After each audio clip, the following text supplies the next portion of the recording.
Welcome back to the Rebel Core Content Podcast. Core content for anyone, anywhere, and just in time. This is Swami, and this week we are going to drop into a core content topic in emergency medicine, something that we need to know like the back of our hand, which is the management of hyperkalemia. This is the most common electrolyte disorder we see in the emergency department, and there are a number of causes to consider. The top number one cause of hyperkalemia is pseudohyperkalemia. After you draw the blood, there's some extravascular hemolysis that falsely elevates the potassium. It's important for us to consider this, and we're going to come back to what we're going to do in those circumstances. The other big causes are renal failure, acidosis, massive cell death, things like tumor lysis syndrome and rhabdomyolysis and burns. And then there are a number of drugs that can also cause hyperkalemia, including things like NSAIDs and spironolactone and ACE inhibitors. Clinical manifestations are often going to depend on the patient as well as the potassium level. Those patients with end-stage renal disease actually become a little bit more resistant to hyperkalemia, and their manifestations are going to usually be seen at higher levels. Mild hyperkalemia is often asymptomatic. The big things that we are looking for are cardiac effects and neuromuscular effects. The cardiac effects can lead to lethal dysrhythmias because of the effect of potassium on the action potential and the resting membrane potential. There are a number of neuromuscular effects to consider, including things like paresthesias and weakness. There can even be flaccid paralysis or the absence of DTRs. Diagnosis is clearly going to be made by getting a potassium level, but what's even more important is being triggered to get that level.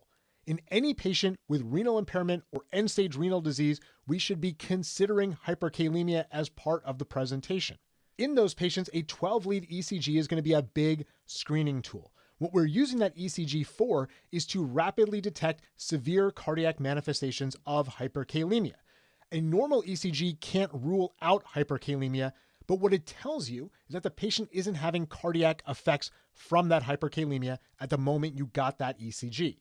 The classic ECG changes include PR prolongation, peak T waves, a loss of P waves, widening of the QRS that can eventually become a sine wave, and ventricular fibrillation or asystole. But Amomatsu often says that hyperkalemia can pretty much manifest in any way. And so if you see sinus bradycardia or AV blocks or just a bizarre ECG, you should be thinking about hyperkalemia as a potential cause. It's also important to note that those classic ECG changes don't come in order. The patient doesn't have to progress through that serially. They can go from a little bit of PR prolongation right to a sine wave, or they can go from a normal ECG to peak T waves directly without anything in between. And so any patient with hyperkalemia or any patient with any ECG changes, we should be very vigilant about keeping a close eye on those patients. Management involves a number of different steps, and we're going to start with the patient who has significant ECG changes.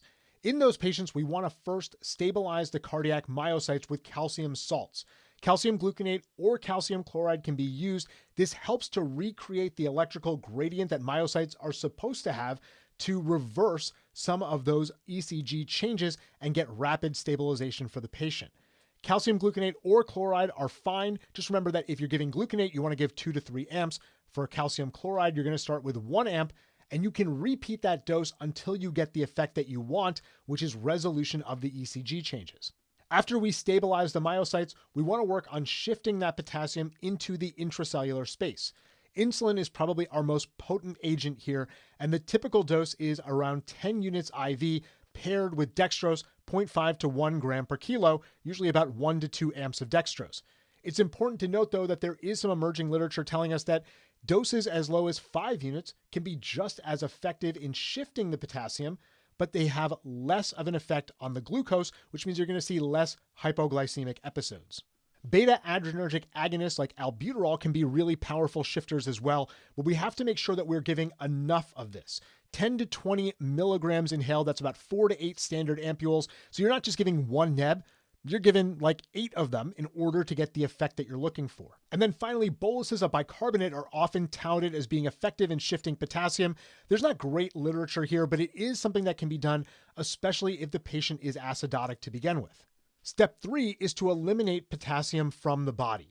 If the patient is anuric, you're going to have to do this with dialysis. You can give binding agents like sodium polystyrene sulfonate. There are some new ones like sodium zirconium silosiliciate, but these are going to take a lot of time before they work. So if the patient has significant ECG changes with hyperkalemia, you want to get the end-stage renal disease patient to dialysis as quickly as possible to remove that potassium from the body. If the patient makes urine, then you have some more choices.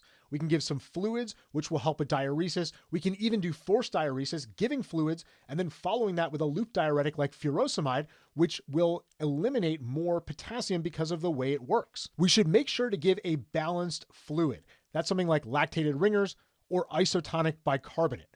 Sodium chloride has a huge chloride load. This can lead to a non-anion gap metabolic acidosis, which in turn is going to shift more potassium out of cells into the serum. And so you're really chasing your tail if you're doing that. Fluid-wise, I am typically reaching for isotonic bicarb, but lactated ringers would be just fine as well. And I know that lactated ringers has potassium in it, but it has such a small amount of potassium that you're still going to get the dilutional effect, and you're still going to get the diuresis by expanding that intravascular volume. The patient with concerning ECG changes in many ways is pretty easy. We're going to throw the kitchen sink at that patient. The tough ones are the patients who are asymptomatic with minor ECG changes. Maybe just a little bit of PR prolongation, maybe just a little bit of some peak T waves. What should we be doing in that group? And this is a very debated area. There are some people that say, well, you don't know when the patient's going to tip over into those more serious ECG changes, so go ahead and give everything, including the calcium. On the other hand, that calcium is transient in its action. So there are some people who say, hold calcium, only give it if they have a prolonged QRS. That's where that's really going to have its efficacy, and you don't need it otherwise. Just focus on all the other pieces. There's no true right answer here. I tend to hold calcium for significant ECG changes beyond peak T waves, but I will violate that if either the potassium level is really high or if I'm in a situation where it's going to be tough to monitor that patient and I want to make sure that they are protected because we know that those ECG changes can jump around. There's a lot to know in terms of managing hyperkalemia, so let's hit with some take-home points. Number one, always obtain an ECG in patients with end-stage renal disease upon presentation. Number two, always obtain an ECG in patients with hyperkalemia prior to treating them, because you might be dealing with pseudo-hyperkalemia, and we don't want to give all of the hyperkalemia treatments only to push the patient to a hypokalemic state. Number three, if the patient with hyperkalemia is unstable or has significant ECG changes like a wide QRS, rapidly administer calcium salts. And finally, in the anuric patient with hyperkalemia, you want to mobilize your dialysis resources early to eliminate potassium from the body. That's all for the Rebel Core Content Podcast this week. We'll be back in 2 weeks for their cast. In the meantime, don't forget to pop on over to the site, check out all the fantastic posts from our team, and until next time, stay safe.